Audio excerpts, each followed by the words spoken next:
तैयार जिन भी छात्रों को शिक्षा शास्त्र यानी एजुकेशन में पास होना है वो ये वीडियो लास्ट तक जरूर देखें। गारंटी है सिर्फ और सिर्फ एक इस वीडियो से मैं आपको पास करा दूंगा, यानी कि जो मैं क्वेश्चन बताऊंगा लगभग वही सारे आपके परीक्षा में प्रश्न पूछे जाएंगे। लेकिन वीडियो को आपको पूरा देखना होगा।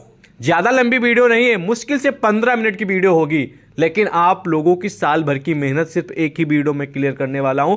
कौन कौन से प्रश्न आएंगे और कैसे कैसे आपको तैयार करके जाना है क्वेश्चन और कौन कौन से क्वेश्चन पढ़ना है वो मैं आपको बताऊंगा। अगर आप रूल्स कानून जो मैं आपको बताऊंगा फॉलो कर लेंगे तो गारंटी है 100% आपको परीक्षा में कोई भी फेल नहीं कर पाएगा, गारंटी है। तो चलिए वीडियो को शुरू करते हैं। नमस्कार दोस्तों, मैं संदीप, स्वागत है आप सभी का आपके अपने चैनल सक्सेस टू पर। दोस्तों आज की इस वीडियो के अंतर्गत बात करने वाले हैं हम बीए फर्स्ट ईयर के फर्स्ट सेमेस्टर के जो भी छात्र हैं जिनका एजुकेशन यानी शिक्षा शास्त्र का पेपर है उनके लिए वीडियो मोस्ट इंपॉर्टेंट है। पूरा का पूरा मैं क्वेश्चन पेपर मॉडल पेपर भी लेकर आ चुका हूं और मोस्ट इंपॉर्टेंट क्वेश्चन भी लेकर आ चुका हूं। इसी वर्ष 2023 का एजुकेशन शिक्षा शास्त्र का ये मॉडल पेपर है, प्रूफ के तौर पे आप देख सकते हैं। BA first semester examination 2023 paper है, यानी सब्जेक्ट का नाम है एजुकेशन और जो पेपर का नाम है, ध्यान से सुनिएगा, फिजिकल एजुकेशन वाले जो छात्र हैं उनके लिए ये वीडियो मोस्ट इंपॉर्टेंट नहीं है, ध्यान से सुन लीजिए। ये वीडियो जिनका शिक्षा शास्त्र, फिजिकल शिक्षा शास्त्र वाला नहीं, फिजिकल एजुकेशन वाला, ओनली एजुकेशन, और पेपर का जो नाम है वो है कंसेप्चुअल फ्रेमवर्क ऑफ एजुकेशन। ठीक है, तो चलिए हम बढ़ते हैं मोस्ट इंपॉर्टेंट क्वेश्चन की ओर जो कि आपकी परीक्षा में कौन कौन से आएंगे उनकी ओर। ठीक है, यहाँ पर बताया गया है अलग अलग यूनिवर्सिटियों में टाइम अलग हो सकता है, नंबर जो है 75 नंबर का होता है पूर्णांक, आप सभी को मालूम है ये। ठीक है, आते हैं मेन मुद्दे पे यानी क्वेश्चन पे। पहला क्वेश्चन है जो इसी वर्ष 2022-23 में पूछा गया था कि शिक्षा का संकुचित अर्थ समझाइए या शिक्षा का संकुचित अर्थ बताइए या परिभाषा दीजिए। तो सिंपल भाषा में आपको इसका उत्तर लिखना है। ठीक है, लिखना है कि संकुचित अर्थ में शिक्षा किसी समाज में एक निश्चित समय तथा निश्चित स्थान जैसे विद्यालय महाविद्यालय में सुनियोजित ढंग से चलने वाली एक स्व उद्देश्य सामाजिक प्रक्रिया है जिसके द्वारा विद्यार्थी निश्चित पाठ्यक्रम को पढ़कर संबंधित परीक्षाओं को उत्तीर्ण करना सीखता है। एग्जाम्पल के लिए मान लीजिए आप बीए के छात्र हैं, ठीक है, और आप कि जो सब्जेक्ट है वो शिक्षा शास्त्र है। आपने शिक्षा शास्त्र में जो जो सिलेबस हैं उनको पढ़ा, उनमें जो जो क्वेश्चन दिए गए उनको तैयार किया। तैयार करने के बाद आप विद्यालय की न किसी विद्यालय में पढ़ तो रहे होंगे, ठीक है, किसी न किसी यूनिवर्सिटी में, तो वहाँ से आपने अपनी पढ़ाई पूरी की यानी कि सिलेबस पढ़ा, क्वेश्चन पढ़ा, उसके बाद आपने परीक्षा दी, परीक्षा को पास किया। तो कुल मिला के यही सारी प्रक्रिया को ही हम शिक्षा का संकुचित बोलेंगे। ठीक है, संकुचित चीज बोलेंगे। तो इस प्रकार आप इसका उत्तर लिखेंगे जो कि मोस्ट इंपॉर्टेंट है। सिंपल भाषा मैंने आपको बता दिया। आई होप आपको समझ में आ गया होगा। ठीक है, और क्वेश्चन इंग्लिश में भी, आप इंग्लिश प्रेफर करते हैं तो इंग्लिश में भी पढ़ सकते हैं। छात्रों के द्वारा दोस्तों ये क्वेश्चन पेपर भेजा गया है, हो सकता है आपको क्लियर ना दिखे तो उसके लिए सॉरी चाहूँगा। फिलहाल मैं क्वेश्चन पढ़ दूंगा और PDF भी मैं आपको दे दूंगा। ठीक है, प्रश्न है अगला कि भारत में राष्ट्रीय एकीकरण की आवश्यकता को संक्षेप में लिखिए। यानी कि भारत में जो राष्ट्रीय एकीकरण है इसकी क्या जरूरत है, क्या आवश्यकता है, इसके बारे में आपको लिखना है। ठीक है, तो सिंपल शब्दों में आपको लिखना है कि किसी भी देश ना कि भारत, किसी भी देश की शांति और समृद्धि बनाए रखने के लिए राष्ट्रीय एकीकरण अत्यंत आवश्यक है। जो राष्ट्रीय एकीकरण होता है यानी कि भारत का जो राष्ट्रीय एकीकरण होता है उसकी आवश्यकता इसीलिए होती है कि भारत देश में शांति बनी रहे, उपद्रव ना हो, समृद्धि बनी रहे यानी कि किसी से दुर्व्यवहार ना हो, सब लोग एक मत में रहें। ठीक है, और इन्हीं सब की जो प्रक्रिया होती है मतलब साथ लेकर चले, भाईचारा बना रहे, किसी की उस तरह की कोई लड़ाई झगड़ा या फिर कोई उत्पीड़न ना उत्पन्न हो, वो चाहे कि एक पार्टी से हो, दूसरी पार्टी से हो, या पड़ोस में हो या समाज में हो, यानी किसी भी प्रकार की उपद्रव ना हो, शांति माहौल है और एक दूसरे के सुख दुख में उनका मतलब साथ दें। इस प्रकार की जो समृद्धि वो बनी रहे, इसी को हम राष्ट्रीय एकीकरण कहते हैं। ये राष्ट्रीय एकीकरण होना अत्यंत आवश्यक है। चलिए इसके आगे हम थोड़ा बता देते हैं। एक ऐसा देश जहां लोग एक दूसरे के साथ रहते हैं, एक व्यक्ति की तुलना में विकास और विकास की बेहतर संभावनाएं होती हैं, संभावनाएं, ठीक है, संभावनाएं हैं, जहां लोगों में एकता की कमी है, ठीक है, जहां लोगों में एकता की कमी है, नागरिकों के बीच एकता की भावना को बढ़ावा देने और बढ़ावा देने के लिए सरकार को पहल करनी चाहिए। किस पे? राष्ट्रीय एकीकरण पे। यानी कि जहाँ पर समस्याएं हैं, एक लोग दूसरे देखने जलते हैं, या फिर एक प्रदेश या दूसरे प्रदेश, मान लीजिए उत्तर प्रदेश है, मध्य प्रदेश है, एक दूसरे पे जलते हैं, मतलब वो चाहते हैं कि हमारे यहाँ कोई ना आए, और मध्य प्रदेश वाले चाहते हैं कि हमारे यहाँ कोई ना आए। तो इस प्रकार की कोई सिस्टम जो है वो ना हो, मतलब एकीकरण रहे, एकजुट, यानी कि एक दूसरे के सुख दुख में काम दे, मतलब वो चाहे आए, ये चाहे जाएं, चाहे जैसा भी करे, मतलब उस तरह का कोई लीगल वर्क ही करें, इनलीगल ना करें, जिससे सरकार को या फिर गवर्नमेंट को किसी भी प्रकार का इम्पैक्ट पड़े। तो कुल मिला के एकीकरण का मतलब यही हुआ कि शांति और समृद्धि बनाए रखना। ठीक है, नेक्स्ट क्वेश्चन है जो कि मोस्ट इंपॉर्टेंट है, हमेशा परीक्षा में आता है, इस बार भी आएगा, 100% गारंटी है, गारंटी है, गारंटी है कि शिक्षा की दो परिभाषाएं लिखिए, शिक्षा की दो अर्थ बताइए। ऐसा प्रश्न हो सकता है आपकी परीक्षा में, तो इसका उत्तर मैं आपको बताऊंगा। सबसे पहले लिखना है दो परिभाषाओं के बारे में, तो नंबर 1 पे आपको पहले लिख देना है। ठीक है, लिखना है कि शिक्षा जीवन भर चलने वाली सतत प्रक्रिया है। यानी जो शिक्षा है वो चाहे बच्चा हो, चाहे वो बालक, मतलब कि थोड़ा 20 साल का लड़का हो, चाहे वो मध्यवर्गीय व्यक्ति हो, या फिर ओल्ड एज हो, ठीक है, सभी के लिए शिक्षा जरूरी हो, और ये साथ साथ चलने वाली प्रक्रिया है। ठीक है, और ये जीवन भर चलने वाली प्रक्रिया है। लोग शिक्षा ग्रहण करते रहते हैं, कुछ सीखते ही रहते हैं। शिक्षा कभी भी आप, ठीक है, पढ़ सकते हैं, कभी भी शिक्षा ले सकते हैं, ठीक है, किसी भी चीज़ की। तो ये जीवन भर चलने वाली प्रक्रिया है शिक्षा। ठीक है, और शिक्षा बालक के विकास में चलने वाली त्रिमुखी प्रक्रिया है। यह सामाजिक विकास की एक महत्वपूर्ण प्रक्रिया है। इसमें शिक्षक, समाज, पाठ्यक्रम और विद्यार्थी शामिल होते हैं। ठीक है, शिक्षा के उद्देश्यों को प्राप्त करने की यह प्रक्रिया, ठीक है, कि इस प्रक्रिया के अंतर्गत सामाजिक व संस्थागत प्रेरणा फलती फूलती है। तो इस प्रकार आप इसकी परिभाषा लिखेंगे। और दूसरी आप लोग लिख देंगे कि शिक्षित करने या शिक्षित होने की क्रिया या प्रक्रिया को भी हम शिक्षा कहते हैं। यह भी ऐसी प्रक्रिया एक चरण है।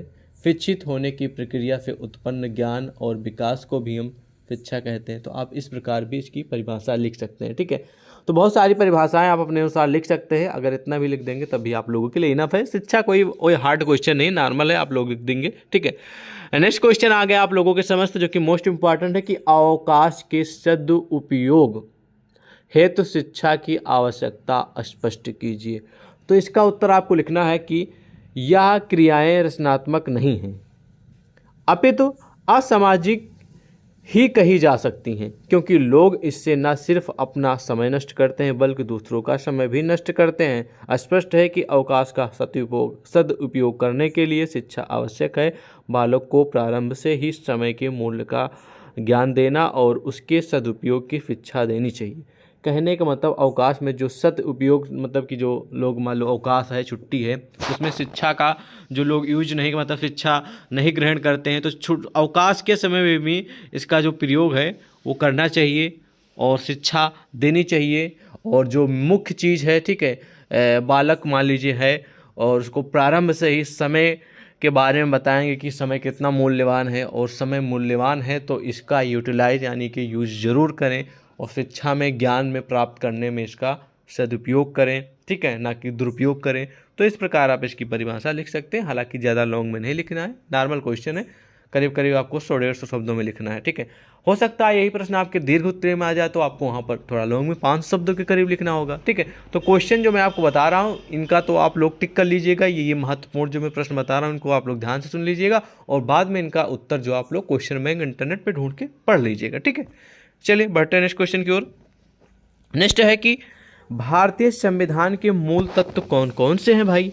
तो बहुत ही महत्वपूर्ण प्रश्न है और मोस्ट इम्पॉर्टेंट है, जिसके बारे में आई होप आप सभी को मालूम भी होगा। ठीक है, तो चलिए जानते हैं इसके बारे में। तो संविधान के बारे में आपको लिखना है कि संविधान द्वारा मूल रूप से 7 मूल अधिकार प्रदान किए गए। कितने? 7 मूल अधिकार प्राप्त किए गए हैं, प्रदान किए गए हैं। पहला जो है वो आपका आ जाएगा समानता का अधिकार, दूसरा आपका आ जाएगा भाई स्वतंत्रता का अधिकार, और तीसरा आपका आ जाएगा शोषण के विरुद्ध अधिकार। नंबर 4 आपका आ जाएगा, ठीक है, धर्म, संस्कृत, ठीक है, एवं शिक्षा की स्वतंत्रता का अधिकार, या फिर और 5 पे धर्म का मतलब कि अधिकार, और आपका नेक्स्ट आ जाएगा 6 नंबर की संपत्ति का अधिकार, और नंबर 7 पे आपका आ जाएगा संवैधानिक उपचारों का अधिकार। तो इस प्रकार आप इन 7 जो अधिकार हैं इनके बारे में आपको पढ़ लेना है। इनके अंतर्गत जैसे कि आप लोग समानता का अधिकार है तो समानता के अधिकार के अंतर्गत क्या होता है, और स्वतंत्रता का अधिकार के अंतर्गत क्या होता है। जैसे आप स्वतंत्र, आप कहीं भी जा सकते हैं, कुछ भी लीगल प्रोसेस कर सकते हैं, ठीक है, तो आप लोग स्वतंत्र हैं। तो ये मूल अधिकार दिए गए हैं भारतीय संविधान के अकॉर्डिंग।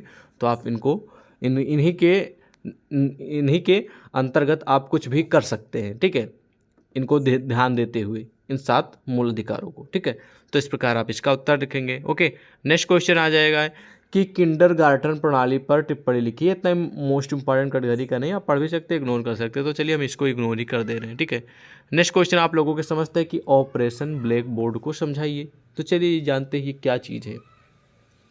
आपको लिखना है कि ऑपरेशन ब्लैक बोर्ड 1900 कितने में, फिर से इसको मिटा दे रहे हैं, थोड़ा मिस्टेकिंग हो गई ब्रो, ठीक है।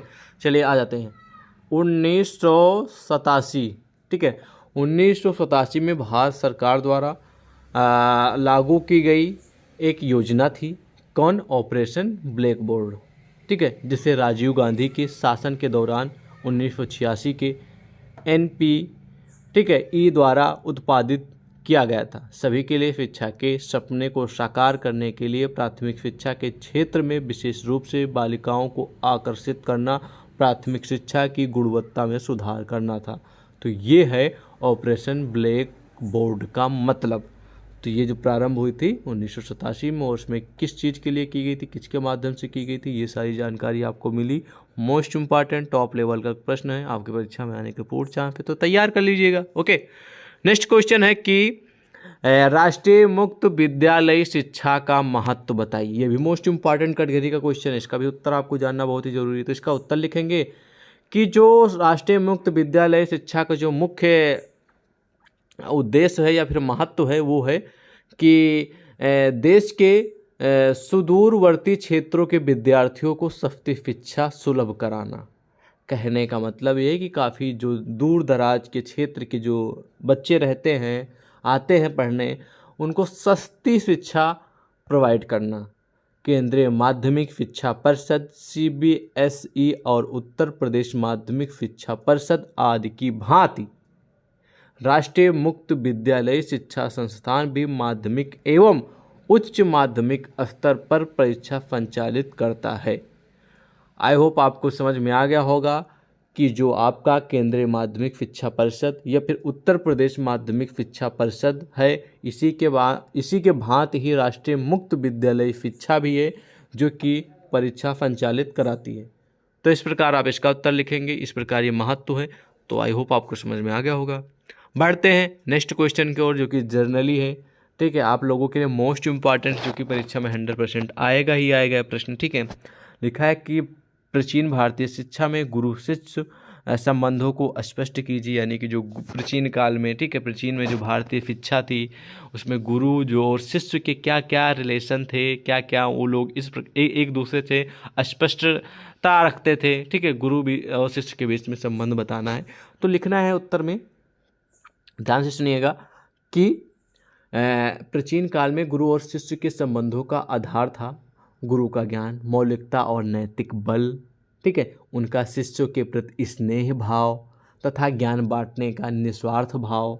यानी कि किसी प्रकार से वो नहीं चाहते थे कि हम किसी छात्र को बिना शिक्षा के भेजें या फिर कम शिक्षा के भेजें। यानी कि जो भी उनके पास ज्ञान होता था गुरु को, वो शिष्य को बताने का पूरा प्रयास करते थे, निस्वार्थ भाव से उनको ज्ञान बांटते थे, ठीक है, शिक्षा में होती थी, ठीक है। गुरु के प्रति पूर्ण श्रद्धा, गुरु की क्षमता में पूर्ण विश्वास तथा गुरु के प्रति पूर्ण समर्पण एवं आज्ञाकारिता थी। कहने का मतलब ये है कि गुरु जो मतलब कि गुरु अपने हिसाब से वो उस छात्र को, यानी कि जो भी शिष्य थे, उनको हर तरीका का ज्ञान बांटने का प्रयास करते थे, वो भी निस्वार्थ भाव से, बिना किसी हिजिटेशन के, हिचकिचापन के, बिना किसी सोचे समझे के, ठीक है। और साथ साथ में और शिष्य जो थे, शिष्य वो हर गुरु का यानी कि हर छात्र गुरु का कहना मानते थे और उन पर पूर्ण विश्वास करते थे कि हाँ ये जो हमको बता रहे हैं पूरी तरह सही है, और साथ साथ में अपना जो पूर्ण समर्पण है उन्हीं के ऊपर कर देते थे और उनकी सभी आज्ञाओं का पालन करते थे। ठीक है, तो इस प्रकार लिखेंगे गुरु और शिष्य के संबंधों के बीच में जो अस्पष्टता होती है या फिर जो क्लियरिटी होती है वो आपको बतानी है। ठीक है, तो इस प्रकार क्लियरिटी रहती थी। बढ़ते हैं नेक्स्ट क्वेश्चन की ओर। तो यहाँ पर समाप्त होते हैं लघु उत्तरीय टाइप के, अति लघु उत्तरीय टाइप के क्वेश्चन। अब दीर्घ उत्तरीय आ जाएंगे यानी कि लॉन्ग टाइप के क्वेश्चन। तो चलिए देखते हैं इनमें से कौन कौन से मोस्ट इंपॉर्टेंट है। हम आपको जो बताएंगे अगर आप वो तैयार कर लेंगे तो आपको काफ़ी हेल्प मिलेगी परीक्षा में। ठीक है, तो पहला क्वेश्चन है कि शिक्षा के विभिन्न, ठीक है, शिक्षा के विभिन्न उद्देश्य क्या क्या हैं। देखिए सिंपल सा बात है या फिर सिंपल सा क्वेश्चन है कि भाई अगर आप कोई चीज़ करते हैं तो आप लोगों का क्या उद्देश्य होता है। जैसे कि आप लोग पढ़ाई कर रहे हैं, बीए में पढ़ रहे हैं, ठीक है, तो आप बीए में तो एडमिशन लिए हैं, इसका क्या क्या उद्देश्य है। बहुत सारे उद्देश्य हो सकते हैं। हो सकता है आपको अच्छी शिक्षा ग्रहण करके अपने समाज को इम्प्रूवमेंट करना हो सकता है आपको रोजगार लेना हो सकता है आप लोगों को आगे टीचर बनना ठीक है, हो सकता है कि आपको आने वाले दिनों में कुछ वैज्ञानिक या फिर कुछ भी बनना चाह रहे हो। तो बहुत सारे शिक्षा के विभिन्न उद्देश्य हैं। तो आप इस प्रकार अपने उद्देश्यों के बारे यानी शिक्षा के उद्देश्यों के बारे में लिख सकते हैं। बहुत सारे उद्देश्य हैं, आप जरा सा दिमाग लगाएंगे तो आपको काफ़ी इसी क्वेश्चन का काफ़ी सारे उत्तर दिखेंगे, काफ़ी सारे उद्देश्य दिखेंगे। आप लिख दीजिएगा, काफ़ी आपको नंबर मिलेंगे। मोस्ट इम्पॉर्टेंट क्वेश्चन है, हमेशा परीक्षा में हमेशा आता है, तो इस क्वेश्चन का उत्तर ज़रूर पढ़ के जाइएगा। नेक्स्ट क्वेश्चन इसी में है कि आधुनिक समाज में उनमें से आप किसको सबसे अधिक महत्वपूर्ण समझते हैं। यानी कि शिक्षा के विभिन्न उद्देश्य हैं, लेकिन आप समाज में उनमें से यानी समाज में रहकर आधुनिक समाज के हिसाब से आप लोग सबसे अच्छा जो उद्देश्य है या सबसे महत्वपूर्ण उद्देश्य क्या है, आप क्या समझते हैं। ठीक है, क्या मुख्य उद्देश्य एक शब्दों में बताना तो आप किसको बताएंगे। तो इस प्रकार का उत्तर लिखेंगे जो कि मोस्ट इंपॉर्टेंट है, परीक्षा में हमेशा आएगा भी। ठीक है, नेक्स्ट क्वेश्चन है जो कि हमेशा ये भी प्रश्न आता परीक्षा में कि शिक्षा के औपचारिक एवं अनौपचारिक संसाधनों का क्या अर्थ है, किसी एक साधन की व्याख्या कीजिए। विद्यालय, परिवार। ठीक है, बहुत ही टॉप लेवल का औपचारिक और अनौपचारिक से जुड़े आप लोगों की परीक्षा में कम से कम 10 से 12 नंबर के क्वेश्चन आएंगे। तैयार कर लीजिएगा कि औपचारिक शिक्षा किसे कहते हैं, अनौपचारिक शिक्षा किसे कहते हैं। 100% परीक्षा में प्रश्न आएगा, गारंटी है। नेक्स्ट क्वेश्चन बहुत ही मोस्ट इम्पॉर्टेंट है कि भारतीय संविधान में मौलिक अधिकारों का महत्व बताइए, जो कि मैंने आपको भी ऊपर बताया भी है। ठीक है, तो इसके बारे में भी आप अच्छे से पढ़ लीजिएगा, मोस्ट इम्पॉर्टेंट क्वेश्चन है। नेक्स्ट है कि प्राचीन भारतीय ज्ञान परंपरा से आप क्या समझते हैं। प्राचीन भारतीय ज्ञान परंपरा की विशेषताएं बताइए। प्राचीन का मतलब आप लोग समझते हैं पुराने। ठीक है, तो वो जो पुराना भारतीय ज्ञान परंपरा था उससे आप लोग को क्या समझते हैं, क्या जानते हैं। ठीक है, और जो प्राचीन भारतीय परंपरा थी उसकी क्या क्या मुख्य विशेषताएं थी उसके बारे में आपको एक्सप्लेन करना है। मोस्ट इम्पॉर्टेंट टॉप कैटेगरी का क्वेश्चन है। ठीक है, पढ़ लीजिएगा, परीक्षा में आने के पूरे चांस है। अब नेक्स्ट क्वेश्चन आप लोगों की समझ इसी में आ जाएगा। दीर्घ उत्तरीय ये भी थे और दीर्घ उत्तरीय ये भी हैं। ठीक है, शायद हाँ, आपको मेन क्वेश्चन पे ध्यान देना है, कोई वैसी बात नहीं कि आप लोग कंफ्यूज हो। ठीक है, इसमें नेक्स्ट क्वेश्चन है कि राष्ट्रीय शैक्षिक अनुसंधान तथा प्रशिक्षण परिषद NCERT के उद्देश्यों की व्याख्या कीजिए। NCERT से जुड़ा एक क्वेश्चन जरूर आएगा, तैयार कर लीजिएगा, मोस्ट इम्पॉर्टेंट क्वेश्चन है। इसी में नेक्स्ट क्वेश्चन है कि उच्च शिक्षा के उद्देश्यों को बताते हुए उच्च शिक्षा के मार्ग में आने वाली प्रमुख बाधाओं की व्याख्या कीजिए। उच्च शिक्षा आप लोग समझते किसे कहते हैं, जिसमें आप लोग BA कर रहे हैं ना, MA कर रहे हैं ना, तो इसी को बोलते हैं हायर एजुकेशन। ठीक है, उच्च शिक्षा। ठीक है, उच्च शिक्षा के क्या क्या उद्देश्य हैं। उच्च यानी कि जो आप लोग BA कर रहे हैं तो इस किस लिए कर रहे हैं, इसका क्या उद्देश्य है। ठीक है, और इसमें जो उच्च शिक्षा करने में बहुत सारी समस्याएं आती हैं उनके बारे में आपको एक्सप्लेन करना है। मोस्ट इम्पॉर्टेंट क्वेश्चन है, परीक्षा में आने के पूरे चांस है। BA के छात्र हैं तो उस शिक्षा के हैं तो प्रश्न आएगा ही आएगा, श्योर है, तो तैयार कर लीजिएगा। ठीक है, ओके। नेक्स्ट क्वेश्चन है कि माध्यमिक शिक्षा की आवश्यकता एवं महत्व बताइए। माध्यमिक शिक्षा ठीक है। माध्यमिक आप लोग जो पढ़ते हैं शुरू में, ठीक है, तो माध्यमिक शिक्षा की क्या आवश्यकता होती है, उसके क्या क्या महत्व हैं, उसके बारे में लिखना है, भी मोस्ट इंपॉर्टेंट क्वेश्चन है। अगला क्वेश्चन है कि इनमें से किन्हीं दो की व्याख्या करनी है, ठीक है। इनमें से दिया गया है यूनेस्को दिया गया है, डाइट दिया गया है, यूजीसी दिया गया है। तो मैं आपकी जानकारी के लिए बता दूं, पहला तो यूनेस्को के बारे में पढ़ लीजिएगा, दूसरा यूजीसी। यूजीसी आप लोगों को मालूम है ना, यूनियन ग्रांट कमीशन, यानी कि जो आप लोग जितनी भी यूनिवर्सिटी हैं उनको, सभी जितनी भी यूनिवर्सिटी हैं भारत में सभी को यूजीसी ही कंट्रोल करता है, यूजीसी ही सारी नोटिस जारी करता है, ठीक है। जो आप लोगों की सेमेस्टर परीक्षाएं हो रही हैं ये यूजीसी ने ही ठीक है, ये नई शिक्षा नीति लाई है। इसी के हिसाब से सबसे पहले इन्होंने पूरा अपना फंडा तैयार किया, ठीक है, कि नई शिक्षा नीति लानी है तो सारे नियम कानून है यूजीसी के द्वारा ही बनाए गए। यानी कि एक प्रकार से जैसे आप लोगों के पिता, मान लीजिए आपके घर में आपके पापा हैं, ठीक है, तो आपके पापा हेड है ना, तो आप पापा आपकी जो कहेंगे कि बेटा ये काम कर लो, यहाँ जाना है, पढ़ने जाना है, ऐसे करना है, तो आप सभी काम करेंगे ना, वैसे ही करेंगे ना, वैसे ही करेंगे ना। उसी तरह यूजीसी भी मुख्य है यूनिवर्सिटियों के, जो यूजीसी कहेगा वही सभी यूनिवर्सिटियाँ सभी कॉलेज करेंगे, ठीक है। तो इस प्रकार आप समझ लीजिए। तो आई होप आपको पूरा का पूरा क्वेश्चन पेपर अच्छे से समझ में आ गया होगा, कोई भी डाउट नहीं रह गया होगा, आशा करता हूँ। कोई भी कन्फ्यूजन है तो पूछ सकते हैं, अगर नहीं कन्फ्यूजन है तो एक बार ज़रूर कमेंट करिएगा कि सर कोई भी कन्फ्यूजन नहीं, सारी चीज़ें समझ में आ गई। और हाँ, ये जितना भी पूरा मॉडल पेपर है इन सभी क्वेश्चनों का उत्तर आप अपने क्वेश्चन बैंक इंटरनेट पर ढूंढ के पढ़ लीजिएगा। और साथ साथ में मैंने एजुकेशन के लिए एक महासंग्राम वीडियो भी बनाई है, जहाँ पर आपको S2U ये दिख रहा होगा, ये हमारे चैनल का नाम है।